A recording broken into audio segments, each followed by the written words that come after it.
ท่านทั้งหลายพิจารณาจิตของเราติดในสิ่งสมมุติสิ่งสมมุติมันไม่เที่ยงท่านทั้งหลายอะไรที่เป็นสิ่งสมมุติมันเปลี่ยนแปลงแปรสภาพไปตามกาลเวลาสิ่งที่เราสมมุติบัญญัติขึ้นมันไม่ใช่ความจริงเป็นความจริงแค่ขนาดหนึ่งเวลาหนึ่งเป็นความจริงเฉพาะบุคคลเป็นความจริงเฉพาะครอบครัวเป็นความจริงเฉพาะอำเภอหนึ่งจังหวัดหนึ่งประเทศหนึ่งทวีปหนึ่งเท่านั้นมนุษย์ทั้งโลกไปติดสิ่งที่เป็นสมมุติบัญญัติสิ่งที่เป็นสมมุติบัญญัติก็กลายเป็นกาวดักหนูคนทั้งโลกเหมือนหนูติดกาวเกิดคำว่าความทุกข์เกิดขึ้นกับชีวิตมนุษย์ทั้งโลกทุกวันจึงเกิดคำว่าความสุขเกิดขึ้นกับมนุษย์ทั้งโลกทั้งวันจึงเกิดคำว่าเสียใจกับมนุษย์ทั้งโลกทุกวันจึงเกิดคำว่าดีใจสุขใจกับมนุษย์โลกทุกวันเพราะสิ่งสมมุติมันเป็นเช่นนี้มันเป็นแบบนี้ของมันมนุษย์ทั้งโลกตกอยู่ภายใต้อำนาจสิ่งสมมุติสิ่งสมมุติจึงครอบงำจิตใจมนุษย์สิ่งสมมุติจึงกำกับกำหนดดวงจิตมนุษย์มนุษย์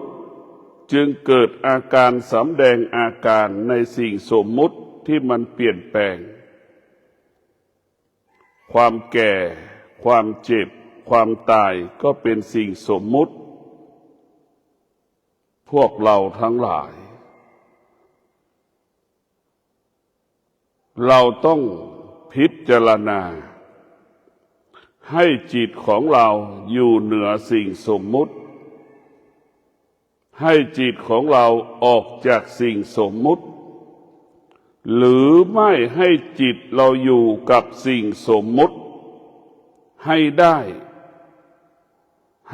อย่างเป็นปกติดั่งน้ำกับน้ำมันอยู่ร่วมกันได้อยู่ในที่เดียวกันได้ด่างไม้พืชนานาชนิดอยู่ในภูเขาก็อยู่ร่วมกันได้ต้นไม้ตัวเล็กใบเล็กใบใหญ่ตัวเล็กตัวใหญ่มีก้านไม่มีก้านมีต้นไม่มีต้นอยู่ร่วมกันได้ท่านทั้งหลายสมมุติมันจึงเป็นเหตุให้เกิดความทุกข์ความทุกข์จึงทำให้จิตเรานั้นไม่สงบจิตของเรากังวลใจจิตของเราไม่สบายใจทุกวันอย่างคืนนี้ที่ผ่านมาทั้งคืนสามีบางคนภรรยาบางคนยังไม่ยอมเข้าบ้านผู้เป็นสามีผู้เป็นภรรยาบางคนก็ทุกข์ใจกินไม่ได้นอนไม่หลับร้องไห้เสียใจสิ่งที่สมมุติบัญญัติมันเป็นสิ่งที่ควบคุมไม่ได้ใช่ไหมร้องไห้เสียใจพ่อแม่บางคนก็ติดในสมมุติบัญญัติลูกไม่เข้าบ้าน ก็ร้องให้เสียใจลูกบางคนก็ร้องให้เสียใจที่พ่อแม่เจ็บป่วยที่พ่อแม่ตายเป็นสมมุติบัญญัติเราไปติดมันเราต้องติดเมื่อสมมติบัญญัติมันปกปิดความจริงสิ่งสมมติมันปกปิดความจริงเหมือนร่างกายของเราใส่เสื้อผ้าสมมติบัญญัติก็เปรียบเสมือนเสื้อผ้าที่เราใส่ร่างกายของเราก็คือความจริงมันไปปกปิดความจริงเราไปหลงไหลในการใส่เสื้อผ้าไปติดในเสื้อผ้าเราไม่ได้ติดในรูปเราไม่ได้ติดในรูปเราไปติดเสื้อผ้าแล้วก็เอาเสื้อผ้าไปมองเป็นร่างกายมันก็ยิ่งหลงไปอีกแต่ถ้าทุกคนถอดเสื้อผ้าถอดกางเกงถอดกระโปรงถอดผ้าถุงทุกคนไม่ได้ใส่เสื้อผ้านึกดูไม่มีใครหลงใครไม่มีใครชื่นชมใคร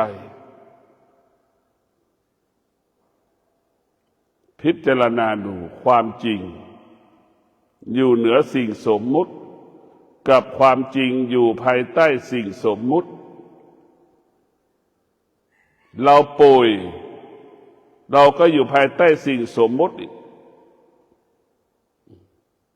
เมียจะอยู่กับใครลูกจะอยู่กับใครไปติดอีกไปติดสิ่งสมมุติมันก็วกไปวนมาสามีป่วยภรรยาก็ติดในสิ่งสมมุติอีกภรรยาป่วยสามีก็ไปติดในสมมุติอีกพ่อแม่ป่วยลูกก็ไปติดในสิ่งสมมุติอีกร้องไห้เสียใจ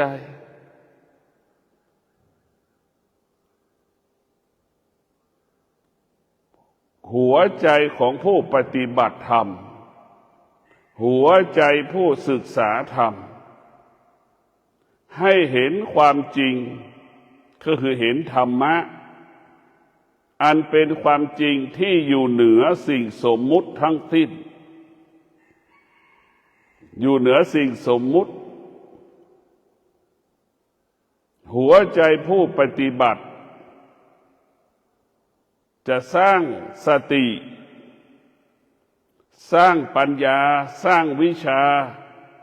ให้ดวงจิตเรามีวิชาดวงจิตเรามีปัญญา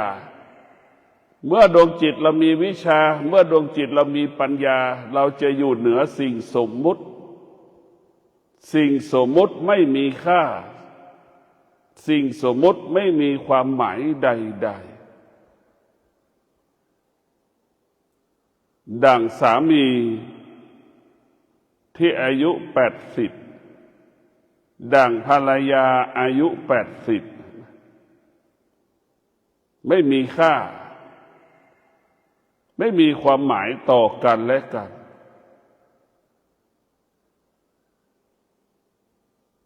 สามีอายุ20ภรรยาอายุ20มีค่ามีความหมายซึ่งกันและกันในสิ่งเดียวกันนั่นแหละคนเดียวกันนั่นแหละ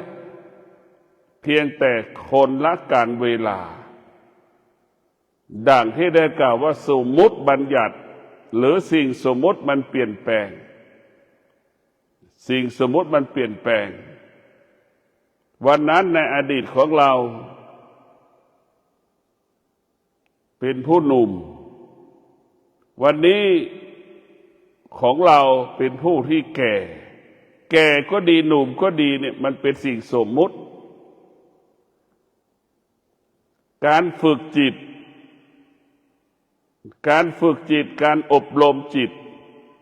ให้จิตเข้าใจสิ่งที่เราสมมุติให้จิตเราอยู่เหนือสิ่งสมมุติทุกข์ไม่มีทุกข์ไม่เกิดไม่มีสุขไม่มีทุกข์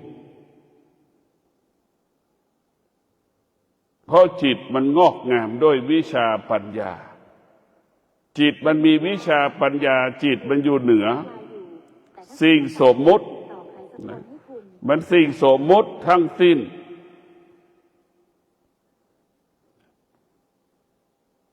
การปฏิบัติธรรมการประพฤติธรรมให้เราออก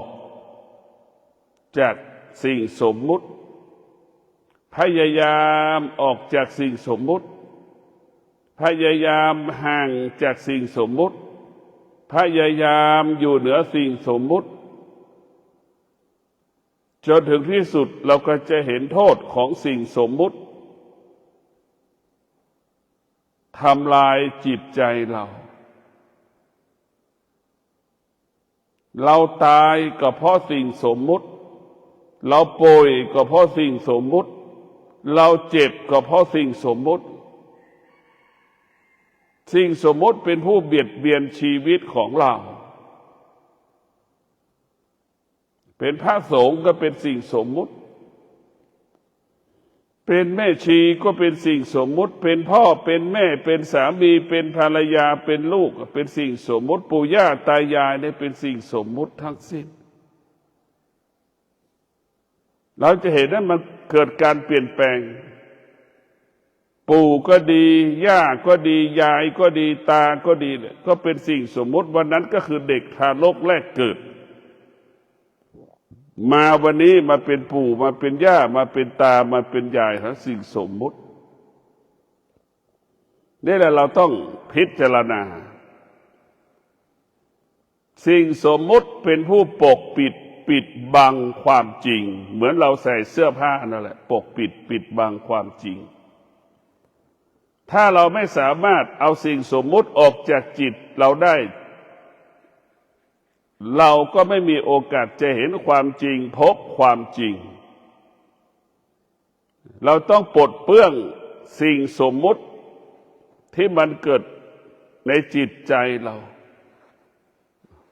าต้องเอาออกให้ได้ออกให้หมด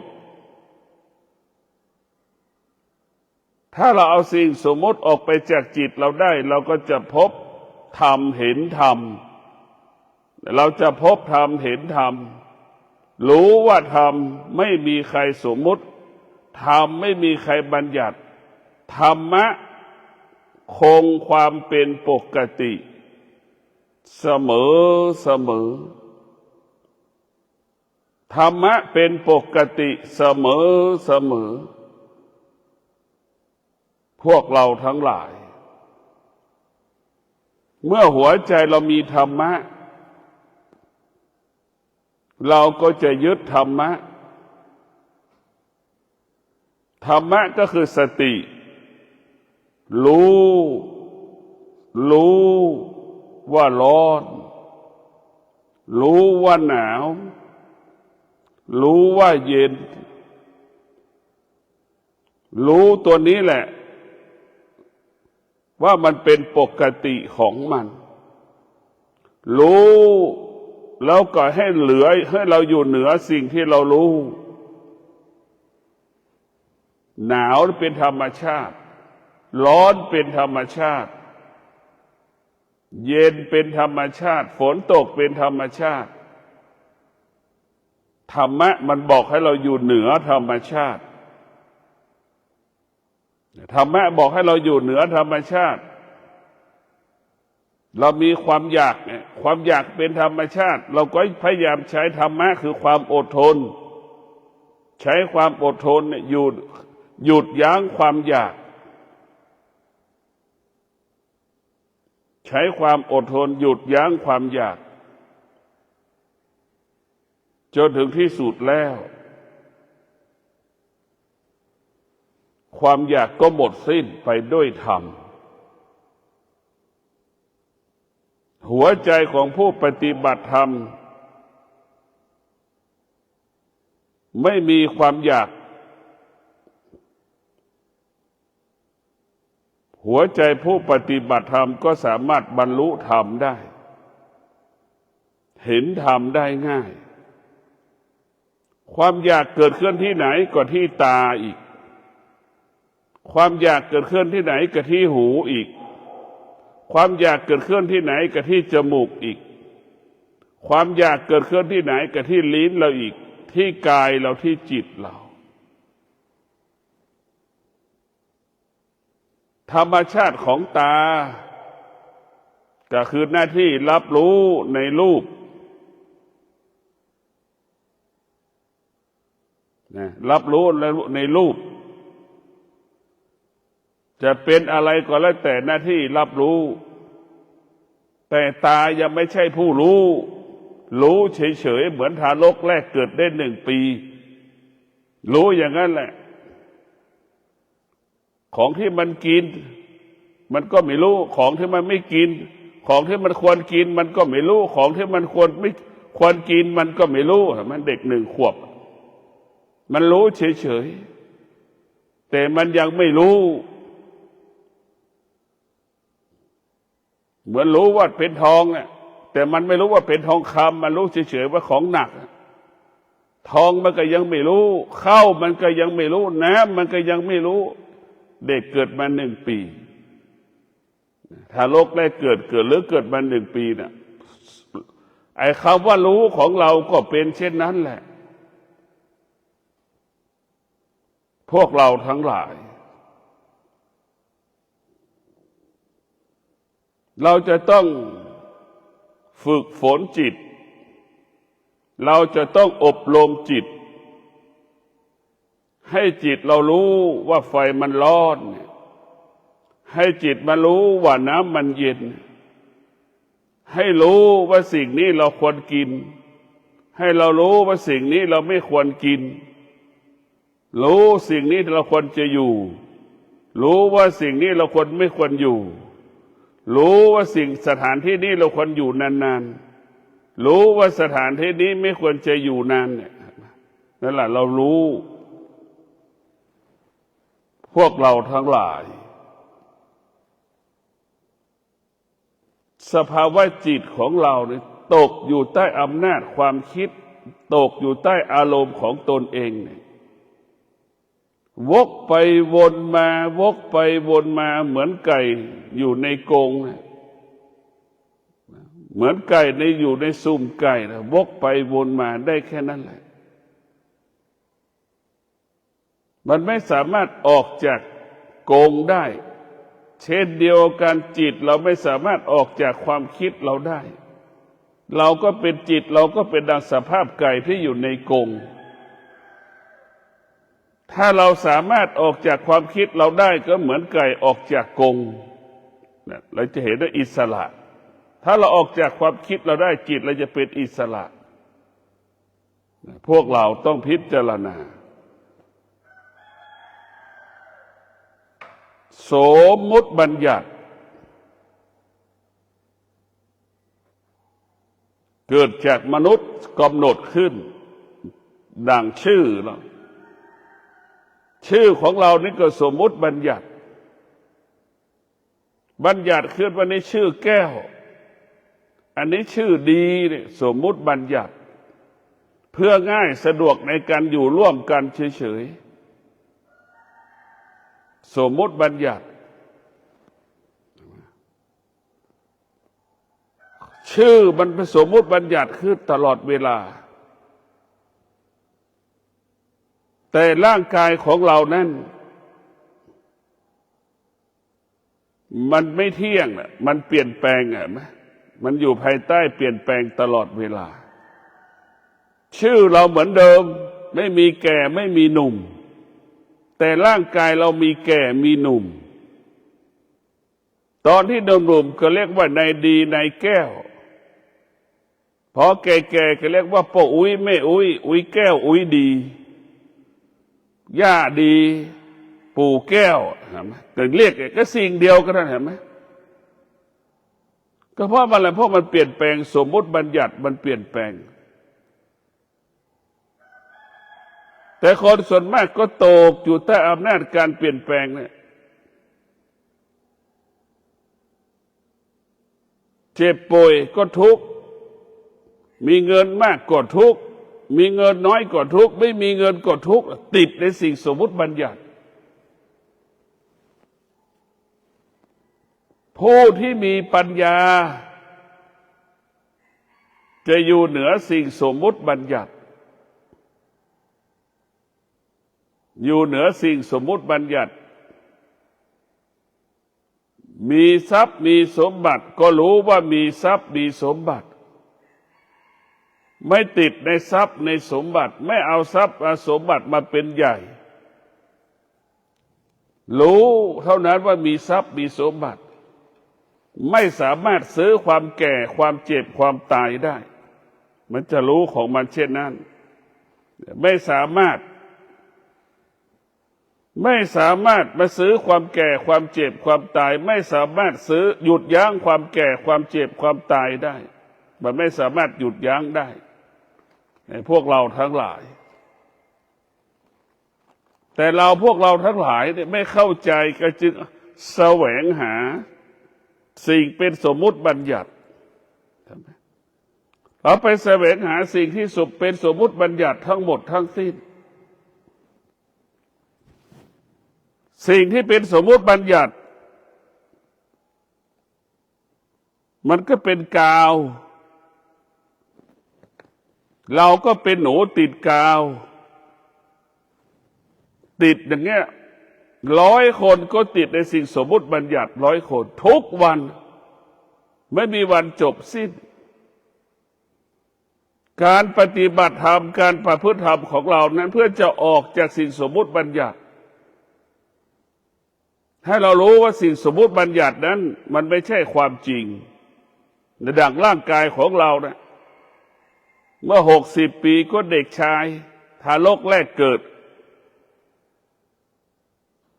เป็นบ่าวเป็นสาวเป็นหนุ่มเป็นพ่อเป็นแม่แต่มาวันนี้เราเป็นตาเป็นยายเราเป็นตาเราเป็นยายเราเป็นปู่เป็นย่านะมันก็เป็นสมมุติบัญญัติทั้งสิ้นในสิ่งเดียวกันมันก็เป็นเช่นนี้เป็นแบบนี้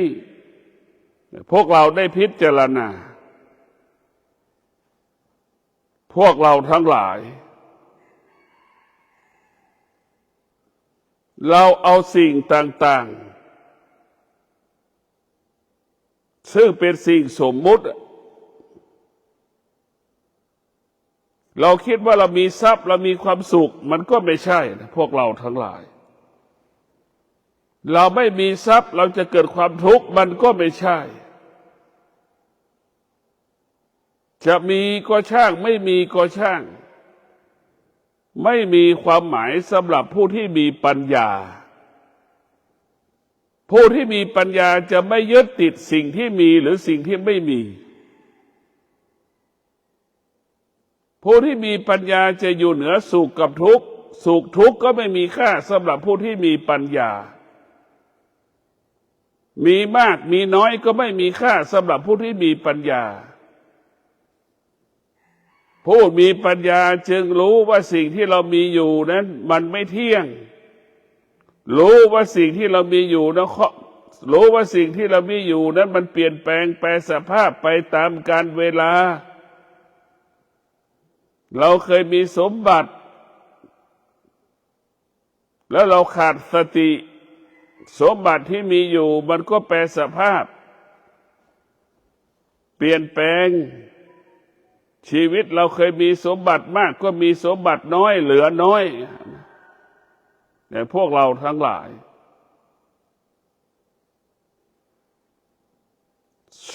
ชีวิตของเรานั้นเมื่อมันมีปัญญาแล้วมันจะเข้าใจอยู่เหนือสิ่งอื่นๆเห็นแต่ธรรมก็คือสติรู้สึกตัวอยู่ตลอดเวลามีสติรู้สึกตัวเมื่อเรารู้สึกตัวสิ่งนอกกายก็ไม่มีค่าสิ่งนอกกายไม่มีค่าวัตถุสิ่งของใดๆไม่มีค่าสิ่งที่มีค่าก็คือรู้สึกตัวอยู่ตลอดเวลารู้ว่านั่งสมาธิขณะที่นั่งสมาธิก็รู้ว่าเรากำหนดลมหายใจเข้ารู้ลมหายใจออกรู้ลมหายใจเข้าละเอียดรู้ลมหายใจออกมันหยาบมันจะรู้ละเอียดและหยาบ มันจะรู้ของมันแต่พวกเราทั้งหลายเราควรมีสติรู้รู้หายใจเข้ารู้หายใจออกนี่แหละให้เรารู้สึกตัวเมื่อเรารู้สึกตัวเราก็อยู่ที่เดิมเหมือนเดิมทุกอย่างไม่มีสุขไม่มีทุกข์สุขทุกข์ไม่เกิดอยู่เหนือสุขอยู่เหนือทุกข์สุขทุกข์ไม่มีค่านี่จิตเราจะอยู่เหนือมันเรามาปฏิบัติธรรมนี่เรามารู้เพื่อมาให้มันรู้การมาปฏิบัติธรรมนี่รู้แล้วก็เพื่อมาให้มันรู้กับว่ามีเงินรู้ว่ามีสมบัติแล้วก็รู้อีกว่าทรัพย์สมบัติไม่สามารถมาหยุดยั้งความแก่ความเจ็บความตายได้นี่ให้เรารู้อย่างนี้แหละจนถึงที่สุดเราก็ไม่ยึดติดในทรัพย์ในสมบัติเราก็พิจารณาทรัพย์สมบัติเป็นเพียงแค่เครื่องมืออำนวยความสะดวกในการดำเนินชีวิตในการปฏิบัติหน้าที่การมีชีวิตอยู่ในการรักษาโลกเราจะเข้าใจเป็นเพียงเครื่องมืออำนวยความสะดวกเราก็จะรู้ที่สุดตนแลเป็นที่พึ่งแห่งตนเนี่ยรู้แล้วเพื่อไม่ให้เราไปยึดติดไม่ให้ยึดติดในใครพ่อแม่สามีภรรยาลูกรู้ว่าเราไม่สามารถอยู่ร่วมกันได้ถึงแม้อยู่ร่วมกันได้แค่บางเวลาสิ่งที่เราอยู่พึ่งพาตนเองได้ตลอดเวลาก็คือตนเองนี่แหละตนแลเป็นที่พึ่งแห่งตนตนแลเป็นที่พึ่งแห่งตนนี่คือเป็นหัวใจของการปฏิบัติธรรมหัวใจของการประพฤติธรรมมันอยู่ตรงที่เราประพฤติตนปฏิบัติตน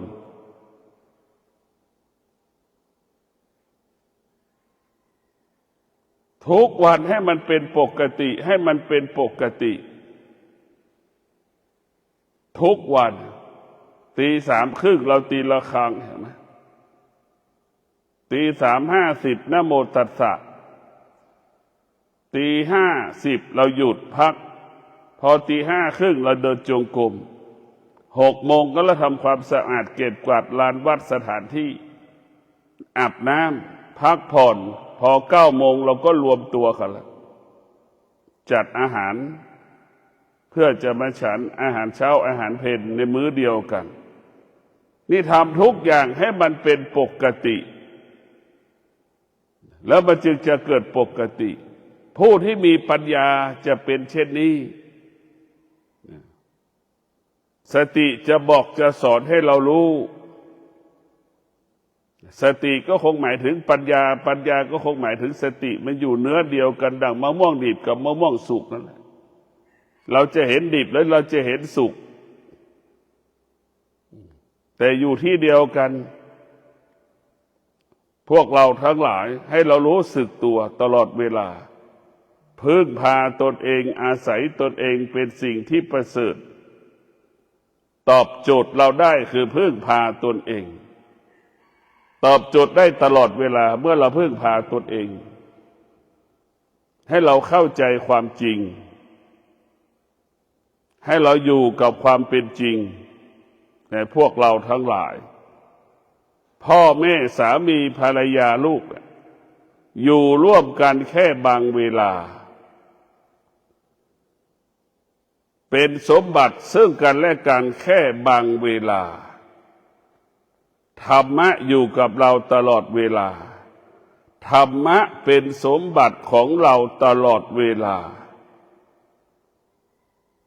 ธรรมะเป็นผู้ซื่อสัตย์ต่อเราธรรมะเป็นผู้ภักดีต่อเราเสมอส่วนสามีไม่ได้ซื่อสัตย์ต่อเราไม่ได้ภักดีต่อเรา ภรรยาก็เป็นเช่นนั้นลูกก็เป็นเช่นนั้นแต่เราเข้าใจว่าสามีภรรยาลูกเป็นผู้ภักดีต่อเราบางเวลาเขาก็ไม่ได้อยู่กับเราตลอดเวลาเห็นไหมสิ่งที่เราอยู่กับเราตลอดเวลาก็คือธรรมะตนและเป็นที่พึ่งแห่งตนนี่อยู่กับเราตลอดเวลาให้อยู่กับเราตลอดเวลาพวกเราต้องพิจารณาเอาปัญญามาพิจารณาแยกแยะสิ่งที่เป็นสมมุติออกจากสิ่งที่เป็นธรรมให้ได้ธรรมะเนี่ยไม่มีใครสมมุติธรรมะเป็นสิ่งที่มีอยู่เป็นอยู่บนโลกใบนี้ธรรมะก็คงเปรียบเสมือนอัญมณีที่อยู่ในดินนั่นแหละเพชรพลอยพระพุทธเจ้าเปรียบเสมือนนักสำรวจเพชรพลอยนั่นแหละเป็นผู้ค้นหาเพชรพลอยนั่นแหละธรรมะจึงเป็นอาภรณ์ของนักบวชธรรมะจึงเป็นเครื่องประดับของนักบวชพวกเราทั้งหลายเราต้องมีสติรู้ความจริงตนแลเป็นที่พึ่งแห่งตนให้คิดไม่บ่อยคิดทีย้ำอยู่ตรงนั้นแหละตนแลเป็นที่พึ่งแห่งตนถ้าเราเข้าใจอะไรก็เกิดจากตัวเราได้หมดทั้งหมดทั้งสิ้นโอ้โหกายเราสบายใจเราสบายเราไม่เคยคิดพึ่งพาตนเองเลยเราคิดแต่จะไปพึ่งพาคนอื่นให้เสียใจตลอดชีวิตจิตของเราเนี่ยต้องพึ่งพาเราเองเราไม่ควรไปพึ่งพาสิ่งอื่นๆพวกเราต้องมีสติรู้มีสติรู้มีสติรู้มีสติรู้เราก็จะรู้สิ่งที่เป็นธรรมรู้สิ่งที่เป็นอธรรมรู้สิ่งที่เป็นธรรมชาติรู้สิ่งที่เป็นธรรมะเราก็จะแยกได้เรารู้ว่าธรรมชาติกับธรรมะมันแตกต่างกันดังที่ได้กล่าวว่าธรรมชาติเป็นเหตุให้เกิดเป็นเหตุให้เราเกิดเหมือนเราเกิดแม่เกิดเรามาเกิดจากธรรมชาติของแม่ที่มีกิเลสมีตัณหามีราคะมีความอยากเกิดขึ้นในร่างกายจิตใจพ่อแม่เราเกิดเพราะกิเลสเราเกิดมาเพราะตัณหาเกิดมาเพราะราคะเราก็กลายเป็นโลกกิเลสตัณหาราคะเราก็กลายเป็นสายพานกิเลสตัณหาราคะมันก็สืบเนื่องต่อเนื่องกันมาพ่อเป็นเช่นไรแม่เป็นเช่นไรลูกก็เป็นเช่นนั้นเห็นไหมมันก๊อปปี้กันมาหมดแต่ส่วนของธรรมะนั้นเป็นแดนดับธรรมะเป็นแดนดับธรรมะเป็นเหตุให้เกิดสิ่งธรรมชาติดับไปดับความอยากก็ได้แก่กิเลสตัณหาราคะเป็นเหตุให้เกิดความอยากธรรมะก็คือมีสติที่จะควบคุมความอยากมีสติที่จะอดทนหยุดยั้งความอยากเพื่อไม่ให้ความอยากเกิดขึ้นจะเป็นต้องพึ่งพาวิริยะภาคเพียรแก้ความอยากจนถึงที่สุดความอยากมันก็อ่อนแอท้ายสุดความอยากก็จากเราไปที่สุดความอยากก็ไม่สามารถอยู่กับเราได้เพราะธรรมะมีกำลังมากกว่าธรรมชาติธรรมชาตินั้นมีกำลังแค่บางเวลาดังพายุเฮอริเคนเกิดขึ้นแค่บางเวลามันไม่ได้เกิดขึ้นตลอดเวลาส่วนธรรมะนั้นมีพลังตลอดเวลาเรามีสติเมื่อไหร่เราจะมีพลังเราขาดสติเมื่อไหร่เราก็ขาดพลังสติทำให้เรามีพลังเมื่อเรามีสติมันจะมีความอดทนเมื่อเรามีความอดทนมันจะมีวิริยะภาคเพียรนี่แหละมันจะเป็นกฎมันจะเป็นขั้นเป็นตอนอยู่ในตัวของเราหมดธรรมะ84,000พระธรรมขันธ์อยู่ในร่างกายของเราธรรมะไม่ได้อยู่กับพระรูปใดรูปหนึ่ง ไม่ได้อยู่วัดใดวัดหนึ่งสถานที่ใดที่หนึ่งธรรมะเกิดขึ้นที่กายกับจิตร่างกายของเราเนี่ยเป็นบ่อเกิดแห่งธรรมธรรมที่แท้จริงเกิดจากร่างกายของเรานี่แหละทุกข์ก็ที่จิตสุขก็ที่จิตได้เงินก็อยู่ที่จิตเสียเงินก็อยู่ที่จิตร้องไห้ก็อยู่ที่จิตดีใจก็อยู่ที่จิตทุกอย่างมาอยู่ที่จิตทั้งหมดทั้งสิ้นถ้าจิตของเราไม่ได้รับการฝึกฝนจิตเราก็ตกอยู่ใต้อำนาจของธรรมชาติถ้าจิตของเราได้รับการฝึกฝนจิตเราก็อยู่ภายใต้ของธรรมะการฝึกจิตเราจะให้จิตธรรมะเกิดขึ้นในจิตของเราธรรมะมันไม่ได้มีสิทธิ์ที่จะครอบครองเราเรียกว่ากิเลสตัณหาราคะมันครอบครองเราก่อนเราจะเกิดเห็นไหมหลังเราเกิดมันก็ควบคุมต่ออีกเมื่อเติบใหญ่มันก็กำหนดชีวิตเราอีกเห็นไหมเราจะนั่งสมาธิเราจะมาฟังธรรมเราจะมาปฏิบัติธรรมมันจึงเกิดคำว่ายากลำบากเพราะเราถูกกิเลสตัณหาราคะเนี่ยควบคุมทุกขั้นตอนควบคุมตลอดก็ขอให้พวกเราได้โปรดพินิจพิจารณาธรรมะเท่านั้นจะทำให้จิตเราเย็นสบายธรรมะเท่านั้นจะทำให้จิตเราเป็นอิสระธรรมะเท่านั้นจะทำให้เรารู้อยู่เหนือสิ่งที่เรารู้ธรรมะเท่านั้นจะละสิ่งที่เรารู้ธรรมะเท่านั้นรู้แล้วไม่ตามรู้รู้ไม่ตามรู้รู้ด้วยวิชาปัญญาจึงละสิ่งที่รู้จึงละสิ่งที่รู้จึงละสิ่งที่เรากระทำรู้ด้วยธรรมก็คือรู้ด้วยวิชาปัญญาละสิ่งที่เป็นอธรรมทั้งหมดทั้งปวงอยู่เหนือสิ่งที่เป็นอธรรมทั้งหมดทั้งปวงก็ขอความสุขสวัสดีจงเกิดแก่พวกเราทุกคนมีสติรู้อยู่เหนือสิ่งสมมุติมีสติรู้ออกจากสิ่งสมมุติจิตก็เป็นอิสระกายก็เป็นอิสระเมื่อออกจากจิตสมมุติได้จิตใจก็เบิกบานผ่องใสตลอดการขอเจริญพร